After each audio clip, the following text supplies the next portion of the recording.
Esta es la noche en el continente americano. Cuando amanece en Europa y cae la tarde en Asia. Así cae la noche en el continente americano y transcurre la mañana y la tarde en el resto del mundo. La noche, bajo la dirección de Claudia Gurizati. Avanza el cerco diplomático internacional contra el régimen chavista en Venezuela. Antonio Guterres, secretario general de la ONU. 7 millones de personas en Venezuela necesitan asistencia humanitaria, según las últimas estimaciones. Estamos trabajando para ampliar nuestra asistencia en línea con los principios de humanidad, neutralidad, imparcialidad e independencia. Juan Guaidó, tras ser reconocido como presidente interino de Venezuela ante la Organización de Estados Americanos, ahora busca el mismo espaldarazo ante el Pleno de las Naciones Unidas. Con el debido respeto, señor embajador, no debería estar aquí. Debería regresar a Venezuela y decirle a Nicolás Maduro que su tiempo se ha acabado. Es hora de que se vaya. Pese al apoyo que mantienen Rusia y China a Nicolás Maduro, nuevamente fue puesta en evidencia la grave situación económica y humanitaria que enfrenta el país bolivariano. La desnutrición ha ido en aumento, sobre todo en zonas con los índices de pobreza más altos. La FAO ha calculado que en 2018 cerca de 3,7 millones de personas habían sufrido de desnutrición.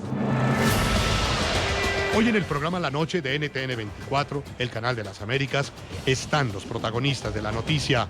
El ex candidato presidencial y líder de oposición al chavismo, Enrique Capriles, analiza cómo avanza la lucha por recuperar la democracia en Venezuela, explica cuáles son las salidas que quedan para que el chavismo abandone el poder y responde cómo piensan mantener la unidad y la esperanza que reactivó la proclamación hace 80 días de Juan Guaidó como presidente interino de Venezuela.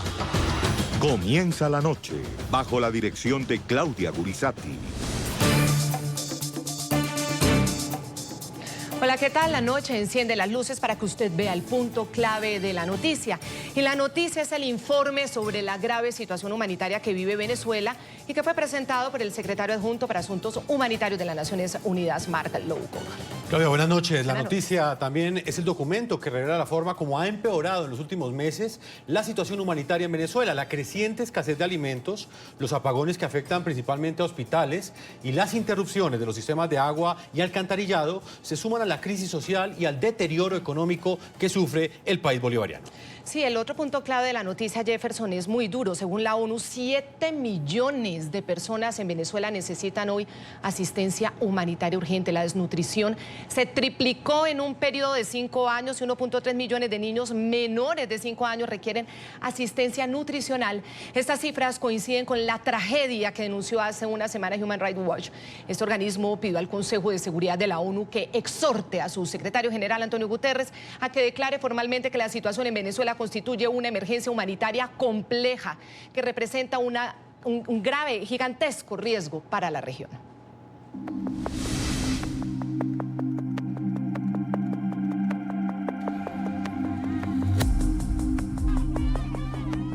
Los días son oscuros para los venezolanos. A ellos los está matando el hambre, la falta de medicinas e incluso la falta de agua.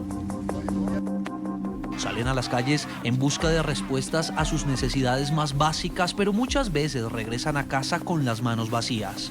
La desnutrición se ha multiplicado en los últimos 5 años y así lo denunció el secretario adjunto de Asuntos Humanitarios de la Organización de Naciones Unidas. La desnutrición ha ido en aumento, sobre todo en zonas con los índices de pobreza más altos. La FAO ha calculado que en 2018 cerca de 3,7 millones de personas habían sufrido de desnutrición. Lo político ya trascendió a lo humanitario y lo que comenzó como un tema nacional se convirtió en una emergencia regional que ya toma tintes de ser un tema de primer orden mundial. Así se evidenció en el Consejo de Seguridad de la ONU, donde las principales potencias debatieron sobre Venezuela y sus dolencias, su drama y su tragedia, donde los niños son las principales víctimas. Nuestras organizaciones de asistencia informan que hay un aumento en los índices de desnutrición aguda mundial general entre los menores de 5. Se calcula que 1,9 millones necesitan asistencia nutricional, incluso 1,3 millones de menores de 5 años. El informe presentado en la reunión tiene una sencilla pero alarmante conclusión. Hoy en día, los venezolanos tienen más riesgo de morir, más riesgo de enfermarse e incluso se enferman por causas que antes eran prevenibles. El 17% de las personas que viven en pobreza no tienen acceso a agua potable o la reciben nada más una vez cada 15 días. La decidida de Maduro para cesar la usurpación y permitir una transición democrática produjo fuertes roces en la reunión. El vicepresidente de Estados Unidos, Mike Pence, reclamó a la ONU que revoque las credenciales del embajador de Maduro ante la ONU y que reconozca al líder opositor Juan Guaidó como presidente interino del país suramericano. Con todo respeto, señor embajador, usted no debería estar aquí. Usted debería regresar a Venezuela y decirle a Nicolás Maduro que se le acabó el tiempo. Es tiempo de que él se vaya.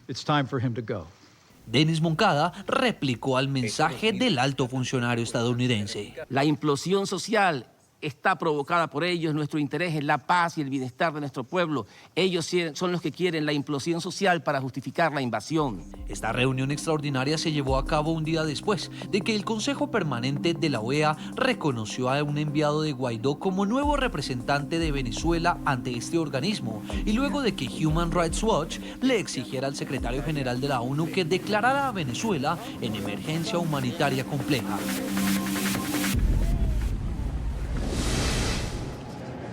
Los invitamos a participar en este programa La Noche a través de las cuentas de Twitter, opinando con el hashtag Capriles en la Noche. Y en Caracas está ahí en Venezuela Enrique Capriles, el exgobernador del estado Miranda y líder, pues uno de los líderes más reconocidos de esa resistencia a la dictadura de Maduro y obviamente a lo que fue también el gobierno autoritario de Hugo Chávez. Enrique, bienvenido al programa La Noche, es un placer saludarlo. Buenas noches, Claudia, un placer saludarla y a Jefferson también y a toda nuestra querida gente en Colombia.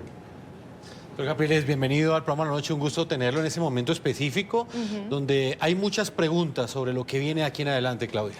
Sí, es que el recorrido es muy largo, el de Enrique Capriles. Vamos a remontarnos al año 2013, cuando se enfrentó en las urnas con Nicolás Maduro tras la muerte de Hugo Chávez, y a pesar de haber sido unas elecciones tan cuestionadas, pues terminó posesionándose Nicolás Maduro en el 2014, porque además las circunstancias de la presión internacional eran muy distintas. De este momento ahora ha corrido mucha agua por este río. En Venezuela ha pasado de todo. Ha habido todos los intentos de todos sus ciudadanos y los líderes políticos que han resistido la dictadura con muchísimas manifestaciones. Los jóvenes en la calle pidiendo la salida del régimen, las marchas gigantescas y multitudinarias pacíficas, ahora los cercos internacionales, las sanciones de los Estados Unidos y muchísimas más. Enrique, ¿qué falta? Es la primera pregunta que le queremos hacer. ¿Qué falta para que algún día podamos tener elecciones libres, verdaderas, creíbles en Venezuela?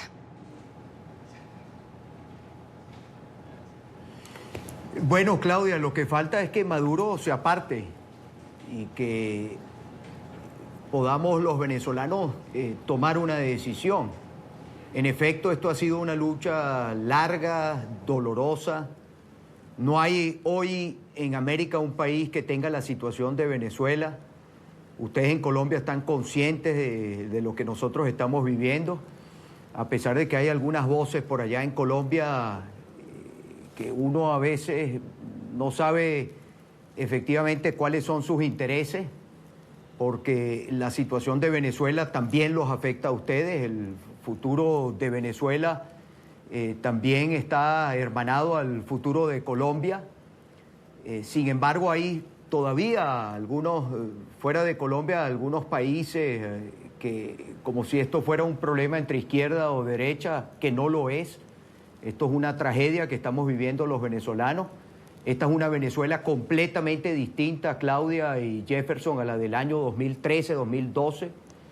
Desde todo punto de vista, empezando que tenemos 6 millones menos de venezolanos en el país, 92, 94% de pobreza de ingresos, Un país hoy sometido, como ustedes saben, sin electricidad. A esta hora el estado Zulia, que es el estado más importante de Venezuela, es el estado más poblado, el estado económicamente más importante para el país. A esta hora sin servicio eléctrico, gran parte de ese estado sometido a una situación inhumana. Estado frontera con Colombia, muy conocido por ustedes, el pueblo del Zulia, y como el Zulia, otras zonas del país a esta hora no tienen servicio eléctrico. Tuvimos que ser sometidos a 5 días sin servicio eléctrico, algo que no pasa en ninguna parte del mundo, algo que no pasa en Alepo, por ejemplo, que tiene un conflicto, como ustedes saben, no le quitan ni la electricidad ni el agua. A los venezolanos nos han quitado la electricidad, el agua.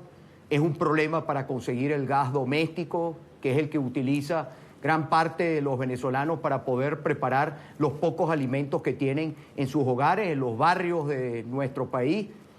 Hoy conocemos algo que no sé si ustedes tienen la información, pero me imagino que sí, porque Colombia, la verdad, y le agradezco mucho a ustedes, están siguiendo nuestra situación minuto a minuto, día a día. Hoy el transporte público también es un drama en Venezuela. La gente se mueve en lo que aquí llamamos perrera, que no tiene una unidad que no tiene las condiciones para mover a las personas. Y a eso, aquellos que, repito, algunas voces allá en Colombia que por lo visto siguen defendiendo el régimen madurista, yo los invitaría a que ganaran lo que gana un trabajador venezolano. La gran mayoría de los trabajadores venezolanos ganan $5 al mes, donde tenemos un consumo dolarizado. El salario es en bolívares, el salario no está dolarizado y el consumo en nuestro país está dolarizado. Entonces es una tragedia la que estamos viviendo. ¿Qué falta realmente, Claudia y Jefferson, para que esto pueda encontrar una solución? Que la cúpula militar, que la Fuerza Armada termine de quitarle el apoyo, el sostén a Maduro. Hoy Maduro se sostiene sobre la Fuerza Armada, sobre una cúpula militar, una Fuerza Armada donde internamente también hay miedo a dar el paso en defender la Constitución y defender al pueblo venezolano. Pero si la Fuerza Armada, que vamos a seguir insistiendo, no nos cansamos, no nos rendimos en seguir insistiendo con ellos, en que con Maduro no hay ningún tipo de futuro, vamos a seguir insistiendo, pero si ellos defienden la Constitución, pues no tengo duda que los venezolanos rápidamente podemos terminar de recuperar nuestra democracia y por lo tanto recuperar a Venezuela, levantarla para que Venezuela sea el país que ustedes saben que puede ser, un país donde haya paz, prosperidad, donde haya progreso. Los venezolanos queremos progresar, los venezolanos también tenemos derecho a progresar, también tenemos derecho a tener una vida digna. Enrique, mire, estamos enumerando hechos que obviamente han marcado la historia de los últimos años en Venezuela. Las marchas estudiantiles fueron clave, hubo hasta intentos de diálogo que dividió a la oposición. Ha habido manifestaciones multitudinarias, ha habido salidas constitucionales, como es Juan Guaidó. Esta idea de dar una salida, nombrar un líder que hoy es reconocido por 60 países como pues, el presidente interino de Venezuela, se hizo de manera constitucional, legítima, nadie lo ha podido cuestionar. Obviamente, pues hay unos países que siguen apoyando al régimen de Maduro. Una comunidad internacional, por lo menos hemisférica, que en su gran mayoría esta comunidad ha respaldado a Juan Guaidó como ese presidente interino que tiene como función establecer las condiciones para que haya elecciones. Obviamente la primera condición es que se vaya Maduro, pero ya se han agotado una cantidad de pasos y está la expectativa de los venezolanos. Obviamente todo el mundo quiere que esta situación cambie rápido, pero todo parece ser que los tiempos son más lentos del deseo que tienen los ciudadanos democráticos de la región y del mundo. Para que se vaya Maduro, ¿qué es necesario? Que la Fuerza Armada Nacional, que las fuerzas policiales, que las fuerzas de inteligencia definitivamente lo respalden. Y para que eso pase, necesariamente tiene que cesar la invasión de los agentes cubanos. Mire, lo primero, Claudia, déjeme aclararle, y yo no quisiera desaprovechar la oportunidad porque a Maduro en el año 2018, el año pasado, el régimen convocó un proceso electoral que terminó siendo, como nosotros los venezolanos decimos, un parapeto, una simulación. Importante recordarle a los colombianos y recordar incluso internamente en Venezuela y a la comunidad internacional que Maduro no fue elegido en una elección democrática, transparente. Maduro, para el 20 de mayo del año 2018, ilegalizó los principales partidos políticos. Las principales fuerzas políticas que tienen representación en el Parlamento, en la Asamblea Nacional, fueron ilegalizadas. Él las ilegalizó utilizando el poder electoral que él controla y con el respaldo del Tribunal Supremo, que no es un tribunal independiente. El tribunal en Venezuela son magistrados que defienden los intereses partidistas de Maduro, no defienden al pueblo venezolano. Ilegalizó los principales partidos políticos. Y lo segundo, inhabilitó a los principales candidatos con oportunidad de ganar ese proceso electoral. Yo soy uno de los afectados. Usted sabe que yo fui inhabilitado por 15 años, así como inhabilitaron recientemente a nuestro presidente encargado, Juan Guaidó. Bueno, yo ya he sido parte de los que Maduro ha ido sacando de su camino, con la intención de nunca medirse democráticamente, medirse en igualdad de condiciones. Por lo tanto, el 20 de mayo hubo una simulación, un parapeto, como decimos los venezolanos. Maduro prácticamente fue una elección él con él. Ellos dicen que hubo un candidato, Henry Falcón. Bueno, el propio Henry Falcón desconoció ese proceso electoral del 20 de mayo. Por lo tanto, si Maduro no se sometió a un proceso electoral, llegado el año, estando nosotros, año 2019, 10 de enero, su ya cuestionado periodo presidencial cesó. Es decir, que el señor Maduro está usurpando la presidencia de la República. No es un capricho de la oposición, no es que la oposición no ha querido medirse. La última vez que la oposición democrática en nuestro país, que nosotros formamos parte, que con mucho esfuerzo construimos esa mayoría, la última elección en Venezuela que fue democrática, que tuvimos que sortear irregularidades, tropelías, fue la elección de la Asamblea Nacional, en la cual la oposición obtuvo las 2/3 partes, diciembre del año 2015. En el año 2016, porque creo, Claudia, es muy importante hacer el recuento, e insisto, por ejemplo, yo me permito decirle, el señor Petro en Colombia, que defiende el régimen madurista, creo, bueno, que él me explique a mí cómo funcionan las cosas en Venezuela y si él está de acuerdo en que las cosas funcionen así. Vino el año 2016. Claudia, a usted le consta a Colombia el esfuerzo que hicimos para celebrar un referéndum revocatorio que le permitiera al pueblo venezolano, con el voto, decidir el destino del gobierno, porque así está previsto en nuestra Constitución. ¿Qué hizo el señor Maduro? Impidió el referéndum revocatorio, utilizó el tribunal, se robó el referéndum revocatorio. A la par, desconociendo la Asamblea Nacional elegida por el pueblo venezolano, por 14 millones de venezolanos que eligieron la Asamblea. Llegamos al año 2017, movilización en el país. Yo estaba casualmente en Colombia cuando se produjo una sentencia del tribunal donde dijo que le transfería a Maduro prácticamente el tribunal, y Maduro asumían las competencias del Poder Legislativo del Congreso. ¿Qué pasaría en Colombia si el presidente Duque desconoce el Congreso colombiano? Bueno, eso sería tomado como un golpe. Bueno, Maduro lo hizo en Venezuela. El pueblo salió a la calle, 4 meses de movilizaciones, 4 meses de represión. La desmovilización en Venezuela fue consecuencia de la represión de los actos criminales de Maduro y de sus fuerzas, que utilizaron las armas para reprimir y evitar que el descontento se expresara. Y después se inventaron una constituyente inconstitucional. Se inventaron ese otro parapeto para, darle formalidad a una suerte de asamblea paralela para llevar los créditos, llevar leyes, llevar todo. Y tenían realmente un objetivo, que era sacar a la fiscal general de la República, hoy en Colombia, la doctora Luisa Ortega, porque pasaba a ser una piedra en el zapato para ellos y todas sus tropelías, todas las barbaridades, y que no se investigaran todos sus crímenes. Bueno, pasó el año 2017, fue una lucha del pueblo venezolano en las calles.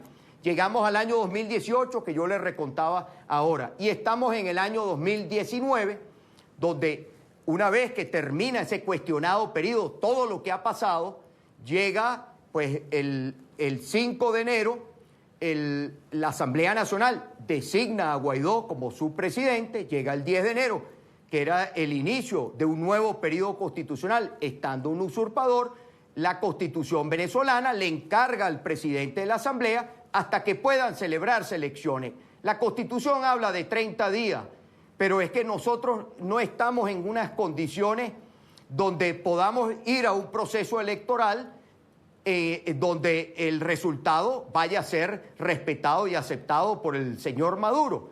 Por lo tanto, la agenda ha sido clara, Claudia, sí, que cese la usurpación, que haya una transición y que vayamos a unas elecciones libres y democráticas. Usted me mantiene la pregunta, ¿qué falta? ¿Qué falta? Sí, ¿qué hay que falta hacer? Que la Fuerza Armada termine de entender.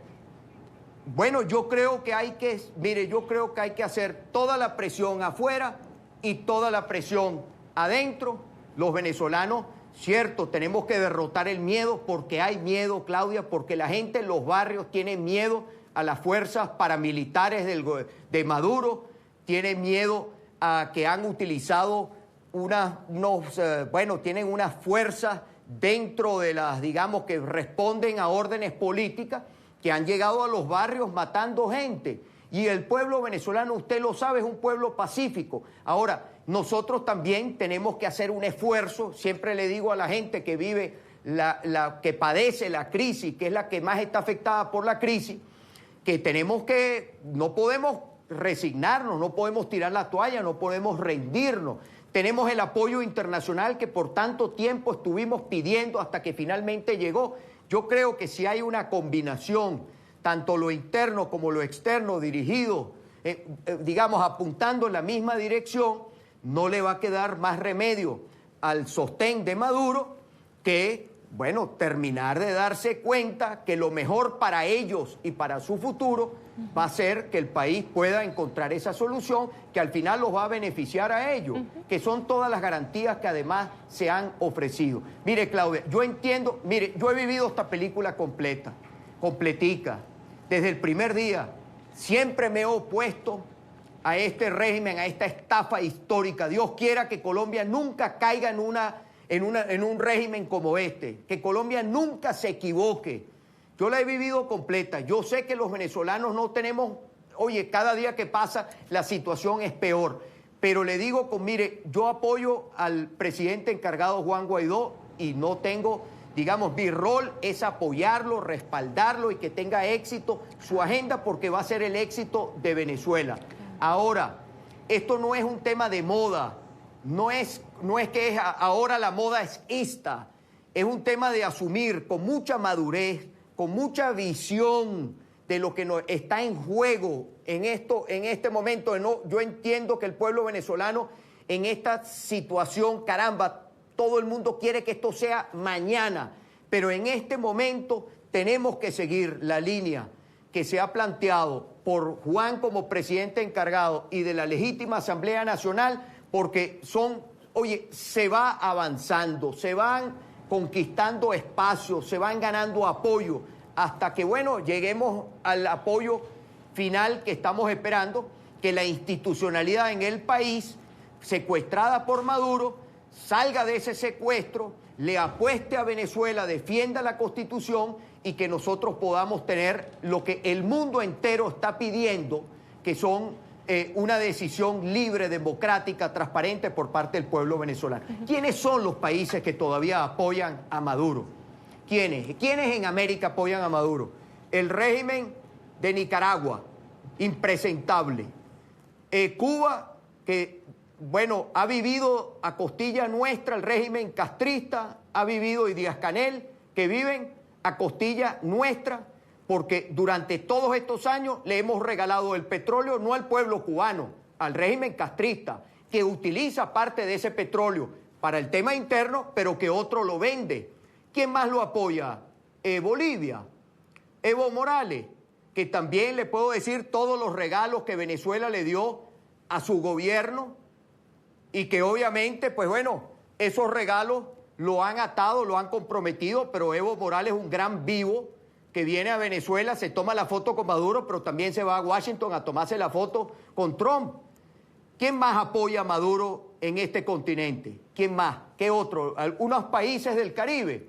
Le puedo decir todos los regalos que el régimen anteriormente con el expresidente Chávez, con Maduro, le han regalado a esos países del Caribe. ¿Con qué visión? De tener el voto en la OEA, pero ya no tienen OEA, ya no tienen UNASUR, ya ahorita andan por allí desesperados buscando apoyo, el representante de Maduro, el señor Arreaza, buscando apoyos para la ONU.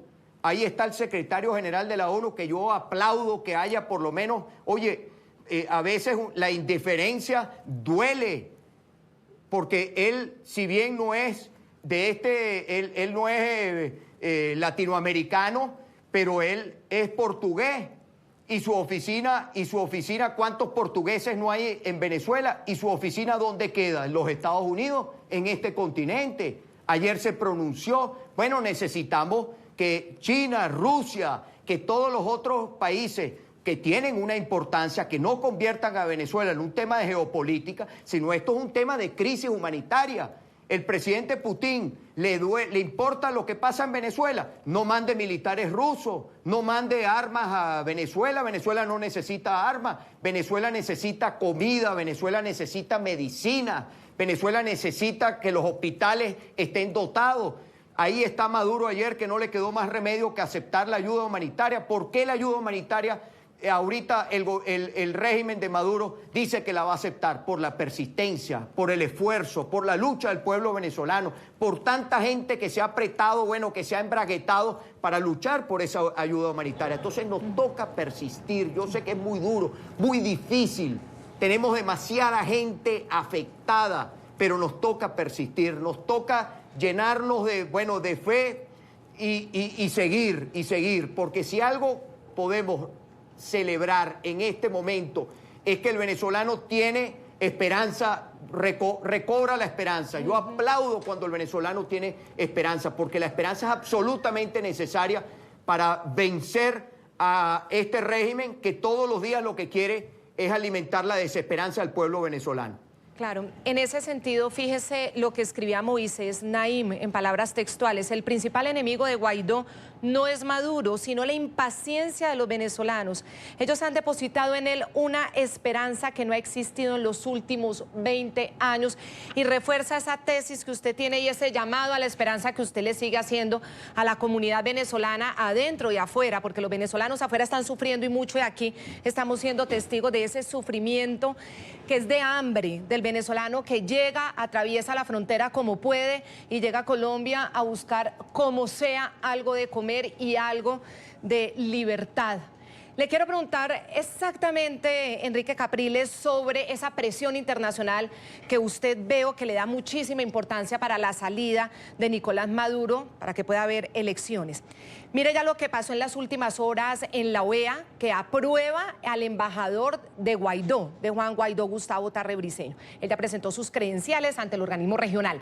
Pero estamos ante la expectativa de que pase en la Organización de las Naciones Unidas, donde sigue siendo el enviado de Maduro, el reconocido Samuel Moncada. Y lo que ayer pues también sucede ahí en la ONU, por tercera vez el Consejo de Seguridad trata el tema de la crisis humanitaria que sufre Venezuela. Y queremos saber qué esperanzas tienen ustedes de que también este organismo decida aceptar a un embajador de Guaidó y en qué cambiaría esa presión internacional si pues, este organismo mundial así lo decide. Mire, lo primero, allá en Colombia no le presten atención a un cínico como Moncada, el señor Moncada.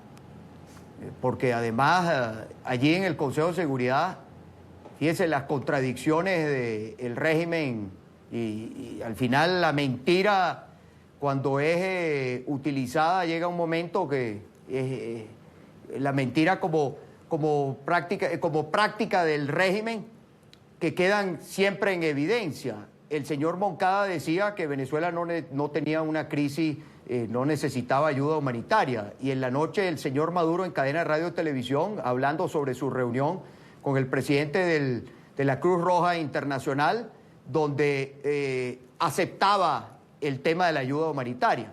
Entonces, ni siquiera para mentir en las instancias se ponen de acuerdo. No es un tema de si un embajador aquí, un embajador acá, allá. El apoyo de los países no está en función de que se acepte o no se acepte un embajador. Los principales países del mundo, los principales países democráticos reconocen a Guaidó. Y eso es lo importante. Y volvemos y le vuelvo con el planteamiento. ¿Quiénes son los países que reconocen o apoyan a Maduro? Hagamos, si queremos una comparación, ¿qué relevancia tiene los que apoyan en términos además de la recuperación del país, del sostenimiento de lo que puede hacer el proceso de cambio en Venezuela? Los países que apoyan a Maduro, si vamos al caso, Rusia y China no están invirtiendo nada en Venezuela. Están e insistimos en que no se utiliza Venezuela como un tema de conflicto, de geopolítica, porque Venezuela no es un tema de conflicto de geopolítica, es un tema de crisis humanitaria.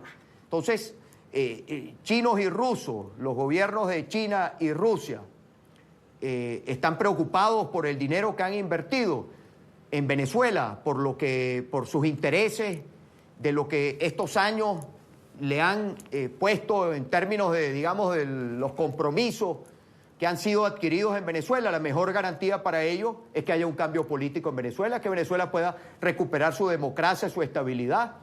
Entonces tampoco es como dicen, de repente es un voto para un tema de las mediciones de fuerza de Estados Unidos y un grupo de aliados con respecto a Rusia, pero nosotros pedimos al presidente Putin, ¿le duele Venezuela? Bueno, es el pueblo venezolano. Y si él quiere ser solidario y consecuente con el país, con el pueblo venezolano, revise entonces cuál es su actuación en Venezuela. Porque defender a Maduro es ir en contra del pueblo venezolano, que es el que sufre. Entonces yo no me preocuparía, Claudia, por el tema de... Eso obviamente son avances, porque vamos a tener una voz permanente allí. Pero no nos circunscribamos, es que si no han apoyado, si el señor Moncada sigue sentado allí, quiere decir que Maduro tiene fuerza o Maduro se ha recuperado. Para nada. Maduro no recupera terreno en Venezuela. Cierto, todavía no cesa la usurpación, porque está atrincherado el señor en el Palacio de Miraflores con apoyo de una cúpula militar que controla el resto de la Fuerza Armada. Pero ¿cuánto tiempo más eso es sostenible? Un soldado que gana $6, $7. Un soldado, si usted viera a los soldados, Claudia, en Venezuela, son más delgados que este servidor que le habla. A mí que me dicen el flaco, los soldados en Venezuela, todos delgados. ¿Y delgados por qué? ¿Por el ejercicio que hacen? No, por la falta de alimentación. Porque ellos son pueblo, ellos también viven en los barrios, a ellos no les alcanza el dinero, los bolívares, la quincena. Su madre también se enferma, su madre tiene que ir al hospital. Ahora, ¿por qué no terminan de quitarle el apoyo al régimen? Esa es una gran pregunta que nos hacemos muchos venezolanos todos los días. ¿Hasta dónde llega la lealtad o la defensa con un partido político? Maduro tuviera alguna visión de estadista, Claudia, de líder, si Maduro fuera líder, fuera estadista, tuviera realmente, quisiera estar en los libros de historia, en lo que él defiende, se apartaría. Eso es lo que haría un líder, un estadista, se aparta, reorganiza su fuerza, recupera su fuerza y bueno, competirá. Y si el pueblo venezolano el día de mañana le da el apoyo, bueno, esas son las reglas de la democracia. Cuando se recupere la democracia, porque su partido tiene derecho, nosotros no haremos lo que él hizo porque no es ojo por ojo y es que entonces en Venezuela va a venir una venganza o va a venir una revancha, no. Ellos van a salir y tienen que salir y pasarán a tener lo que tendrán un apoyo, serán una minoría, pero las minorías también tienen derecho a existir, porque si vamos a hablar de recuperación de democracia, tiene que ser para que efectivamente en Venezuela haya democracia. Ahora Maduro, la señal que da es todo lo contrario. Entonces, todos los días sigue forzando, sigue todos los días llevando el país al límite. ¿Cuánto más puede aguantar el pueblo venezolano, Claudia? No lo sé. Demasiado aguantado. Sentido, Enrique, ahora, la posibilidad de un estallido social en Venezuela siempre está presente. En ese sentido, me gustaría preguntarle lo siguiente. Y veo que usted está actuando de una manera muy democrática, diciendo que no se va a hacer ojo por ojo, ni diente por diente, ni va a ser venganza, que incluso lo invita a que también vaya a la contienda en caso pues, de que se presenten unas elecciones libres. Obviamente él no puede ser quien conduzca o quien esté en el poder o en el control de la fuerza cuando esté en estas elecciones. Mire lo que decía el presidente de Panamá, el presidente Varela. Maduro necesita una salida digna y honrosa. Hay que darle una salida digna y honrosa a Maduro. Hoy mismo estuve viendo lo que decía el presidente de Panamá. ¿Cómo se imagina usted esa salida? Pues porque lo que el pueblo venezolano necesita es que se vaya Maduro. Unos quieren que pague, que va ante la justicia, la Corte Penal Internacional. Otros quieren que esté ante tribunales nacionales. Otros quieren que se vaya exiliado y se pierda del mapa. Y otros abren la posibilidad, como usted, de que también vaya a la contienda electoral. ¿Cómo se imagina usted esa salida que pueda ser digna y honrosa y si está de acuerdo con una salida digna y honrosa a este dictador Maduro?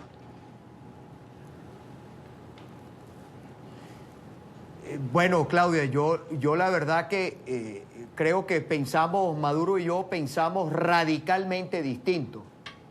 Entonces, si yo estuviera en la posición de él, yo me apartaría.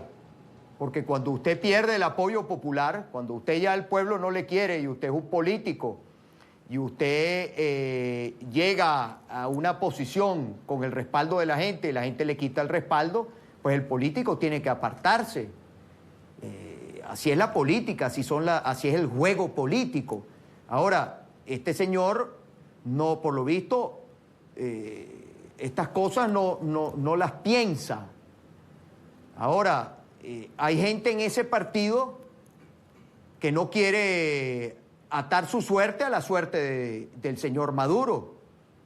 Son los que deberían presionar internamente para que como fuerza política Maduro no los termine de extinguir, porque quieren seguir haciendo política, porque tienen aspiraciones. ¿Cuál sería el mejor candidato en el futuro para nosotros, del lado de ellos?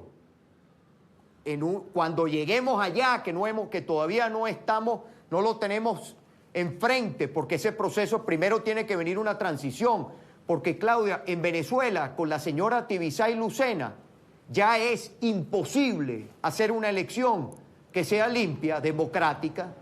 La señora Lucena no es la Madre Teresa de Calcuta, Claudia. La señora Tibisay Lucena es una militante del partido de Maduro. Ya, y el CNE, el Poder Electoral en Venezuela, está totalmente descompuesto. Entró en una degeneración el sistema electoral en nuestro país. Entonces, tiene que haber una transición. Ahora, pasamos esa transición, tenemos nuevos poderes en Venezuela, vamos hacia un proceso electoral con todas las garantías, con toda la observación, unas elecciones como debe ser, no unas elecciones chimbas, unas elecciones democráticas, con reconocimiento del mundo entero, interno y externo. ¿Cuál sería el candidato del partido de Maduro? Ah, bueno, es una decisión de ellos. ¿Cuál quisiéramos nosotros que fuera? Él, obviamente. Es el que nosotros quisiéramos que fuera. Ahora, está en él. Él, por lo visto, en su confusión, él, por lo visto, prefiere ser la cabeza de un cementerio y dirigir un cementerio, porque en eso pretenden convertir a nuestra Venezuela, que esto sea como un cementerio de Venezuela, que no se lo vamos a permitir porque hemos dado una y otra vez testimonio que los venezolanos no nos rendimos y no nos vamos a rendir. Ahora, él por lo visto prefiere seguir en Miraflores y ser jefe de un cementerio. Eso es lo que él tiene por lo visto en su mente. Ahora, ¿eso es sostenible? ¿Los venezolanos no los vamos a permitir que el país llegue hasta allá? Yo no creo. Hemos aguantado demasiado. Ahora, yo creo que estamos en un proceso que es irreversible. Y no lo digo como retórica, lo digo porque he visto, he vivido y he sido, digamos, he visto como todo este proceso en Venezuela en estos 20 años, como vinimos de una fuerza política que contaba con el apoyo a ser hoy una gente que está atrincherada en el Palacio de Gobierno con apoyo de una cúpula militar. Ahora, la Fuerza Armada es un reflejo del país. Se parece mucho la Fuerza Armada, las mujeres y hombres que integran la Fuerza Armada, la tropa, es el país, es el pueblo. Y ese pueblo quiere cambio. Entonces, los cuarteles, tiene que estar la discusión del cambio. Y eso llega un momento, ahí están, la historia está llena de ejemplos. Venezuela va a ser la excepción. Claro, ¿y cómo hacer que se rompa ese miedo en los cuarteles, Enrique?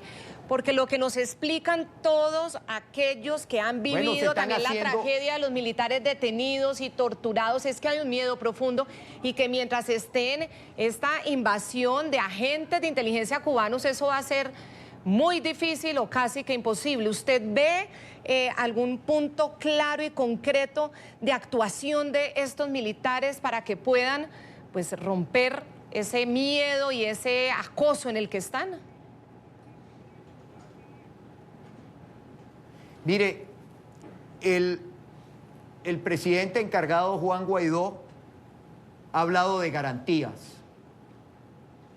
Y las garantías son importantes para la Fuerza Armada y las garantías son importantes para quienes están en las instituciones secuestradas por el régimen de Maduro. Yo creo que hay que informar más y más sobre el tema de las garantías. Garantías de que aquí un proceso de cambio va a darle seguridad, que la Fuerza Armada tiene un rol fundamental en la vida del país. Están integrados a la vida del país. Aquí lo que es cambiar el hambre por el progreso. ¿Quién puede estar en contra de cambiar el hambre por el progreso? La pequeña cúpula que está con Maduro, creo que tenemos un problema de conexión. Seguimos al aire. Sí, estamos aquí, lo estamos escuchando perfectamente. ¿Quién puede estar en contra? Sí. Usted sabe que Venezuela tiene la peor conexión de internet, por eso le hacía la pregunta. Yo sé. Entonces, ¿quiénes pueden estar en contra? La cúpula militar, la cúpula corrupta, que está absolutamente comprometida con esa pequeña cúpula atrincherada en Miraflores. Pero llega un momento que la base, el apoyo de la base se pierde.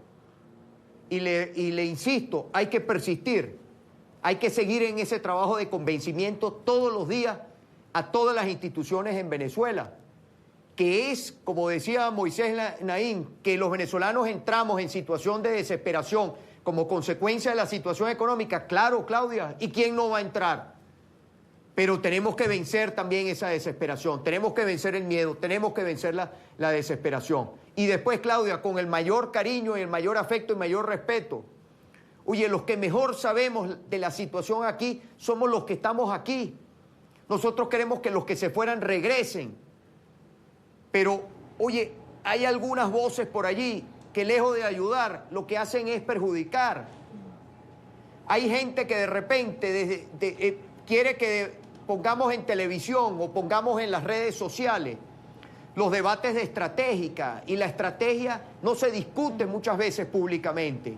Porque imagínese si usted discute, si usted va a tomar una acción, si usted va a hacer esto, si usted va a hacer aquello, y usted lo tiene que poner en las redes sociales o lo tiene que anunciar en la televisión, el adversario que no tiene escrúpulos se prepara. Entonces, oye, yo creo que el momento también exige máxima madurez y de compromiso de quienes queremos cambio, quienes hemos dado todo para que este cambio en el país se dé. Yo creo que en este momento, más que nunca, hay que demostrar ese compromiso con el cambio, con lo que queremos, con el país que soñamos. Bueno, Enrique, creo que el mensaje ha sido clarísimo. El mensaje es mantener la esperanza, un pueblo que no se rinde, que sigue luchando por su libertad y por su democracia. Y la presión. Y la presión fundamental. Sobre eso, para terminar, quería preguntarle sobre pues ya los pronunciamientos de Antonio Guterres, el secretario general de la ONU, que ya ha reconocido la tragedia humanitaria, la crisis humanitaria. Habla de 7 millones de personas que necesitan urgentemente pues esta ayuda humanitaria. También ha sido clave el informe de Human Rights Watch que hace con la Universidad Johns Hopkins. Habla pues también de esta tragedia, el crecimiento de la mortalidad materna, materno-infantil además, y en la petición de declarar la emergencia humanitaria compleja. ¿Cómo están viendo ustedes esa actuación ya de la ONU, a pesar de las críticas que ha sufrido Guterres por no haber tenido pues una postura mucho más radical y fuerte? ¿Cómo están viendo este paso? ¿Y en qué cambiaría esa declaración de emergencia humanitaria compleja, como se llama técnicamente? Mire, Claudia, yo no he tenido la oportunidad de conocer personalmente al secretario Guterres, pero sí conozco algunos expresidentes que son amigos de él, cercanos a él, y con todos le he enviado el mensaje.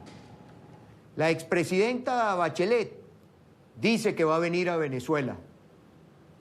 Oye, ¿y por qué el secretario general de las Naciones Unidas no viene a Venezuela también? Con la alta comisionada. Atrévase a venir a Venezuela, a ver con sus propios ojos, que aquí lo llevamos a un hospital. Aquí vino una misión de las Naciones Unidas. Y ojalá que el informe que le hayan presentado a la alta comisionada, la expresidenta Bachelet, haya recogido todo lo que sabemos que ellos vieron. Cómo pintaron un hospital y llegó el camión con alguna dotación porque llegaba esa misión de las Naciones Unidas. Descarados completamente, ya no les importa guardar ni la forma, pero siempre apelan al aparato de propaganda para tratar de confundir a Telesur y bueno, y otros que se prestan para confundir, que no informan la verdad. Ojalá viniera el secretario Gutiérrez. Venga, lo invitamos a Venezuela, el país que más sufre de América, Venezuela, un país que está en una situación de emergencia. Bastante que advertimos que si no se atendía la situación de Venezuela, iba a haber un tema de desplazamiento que iba a afectar a todos los países de la región. Llegamos a este punto, hubo necesidad de llegar a este punto. ¿Se ha podido atender antes? Yo creo que sí. Pero bueno, estamos en el tiempo presente, no nos vamos a quedar debatiendo sobre lo que no se hizo. Hay que debatir sobre lo que hay que hacer y tomar acciones sobre lo que hay que hacer. Ahora, la expresidenta Bachelet, no demore su visita. Venga, pero cuando venga, se lo pedimos. Venga por la ciudad de Maracaibo, entren por el estado Zulia, venga a Venezuela, pero aterrice en la ciudad de Maracaibo. Llegue cuando usted quiera. No se trata de venir a reunirse con la oposición o venir a reunirse con el régimen. Venga y usted aquí, lo que usted quiera preguntar, va a haber gente que le va a dar respuesta. Pero que vengan por el estado Zulia. El secretario Guterres, no nos quedemos en el tuit, no nos quedemos en un debate diplomático. Venga y vea, porque aquí hay muchos portugueses en solidaridad con sus propios compatriotas. Venga a Venezuela. Los venezolanos necesitamos ayuda, pero además de ayuda necesitamos una solución. Somos el país hoy más pobre de América. Somos un país donde un trabajador gana $5 al mes. ¿Quién en Colombia gana $5 al mes? Nadie. En Venezuela, 70% de los trabajadores ganan $5 al mes. Somos el único país en el planeta que tiene hiperinflación. 10 millones puede ser la cifra que cierre la inflación este año en nuestro país. Es una tragedia. Necesitamos la ayuda, pero también necesitamos que definitivamente salir de la retórica y terminar en una solución. ¿Y quién al final tiene esa solución, Claudia? El pueblo venezolano. Pero el pueblo venezolano necesita garantías, condiciones para poder tomar su decisión que hoy el régimen de Maduro a la cabeza, le impide, le obstaculiza. Porque Maduro está, repito, sostenido única y exclusivamente por las armas, por una cúpula militar que ha metido mucho miedo al resto de la Fuerza Armada y que es la que sostiene al régimen de Maduro. Eso no creo yo que va a ser para siempre. Yo creo que eso tiene también su fecha de vencimiento, su fecha límite, porque los soldados también comen, los soldados también sufren y los soldados estoy seguro que también quieren un futuro distinto a este presente de miseria y pobreza que estamos atravesando los venezolanos. Pues Enrique Capriles, de verdad que ha sido muy interesante escucharlo con esa energía, con ese llamado al venezolano a no perder pues toda esa esperanza, que es con lo que cuentan en este momento, el llamado a la comunidad internacional, a la Organización de Naciones Unidas, a su secretario general Antonio Guterres, a Michelle Bachelet, que es la persona encargada de los derechos humanos en el organismo. Así que muchísimas gracias y esperamos volver a hablar con usted pronto. Muchas gracias. Buenas noches. Gracias, Claudia. Buenas noches. Pues Claudia, vamos a tener una entrevista con Carlos Vecchio. Hoy por cuestiones de tiempo no vamos a poder entrevistarlo. Le pedimos disculpas al embajador de Venezuela ante los Estados Unidos, pero mañana estaremos y analizando esas declaraciones. Claro, además, por supuesto. El mismo Enrique Capriles invita al secretario general de las Naciones Unidas para que visite Venezuela y se entreviste con el que él quiera. Claro. Que la visita no sea guiada ni por Nicolás Maduro ni por la oposición, sino que sencillamente se reúne y vaya donde él quiera. Le pide a los funcionarios de la ONU que entre por el estado de Zulia, que entre por la ciudad de Maracaibo, que realmente vaya a los lugares donde la gente le puede hablar tranquilamente. Bueno, los invitamos a participar en el programa a través de nuestras redes y cuentas con el hashtag Capriles en la noche.